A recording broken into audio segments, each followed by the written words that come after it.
இது ஒரு கற்பனை கதை அல்ல. இரண்டாம் உலகப் போரின் போது ஒரு கரடி உண்மையிலேயே இராணுவத்தில் சேர்க்கப்பட்டிருந்தது. அந்த கரடியின் பெயர் ஒய்சக். 1942ஆம் ஆண்டு போலந்து இராணுவ வீரர்கள் ஈரான் பகுதியில் ஒரு சிறிய கரடிக்குட்டியை கண்டுபிடித்து வளர்க்க துவங்கினார்கள்.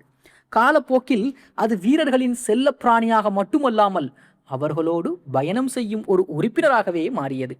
பிரச்சனை என்னவென்றால், இராணுவ கப்பலில் விலங்குகளை ஏற்ற அனுமதி கிடையாது. அதனால் வீரர்கள் ஓய்செக்கை அதிகாரப்பூர்வமாக இராணுவத்தில் சேர்த்து அதற்கு ஒரு சேவை எண் மற்றும் பதவியும் வழங்கினார்கள். பின்பு இத்தாலியில் நடைபெற்ற மொண்டே கேசினோ போரில் ஒய்சக் வெடிகுண்டு பெட்டிகளை தூக்கிச் செல்ல வீரர்களுக்கு உதவியதாகவும் கூறப்படுகிறது.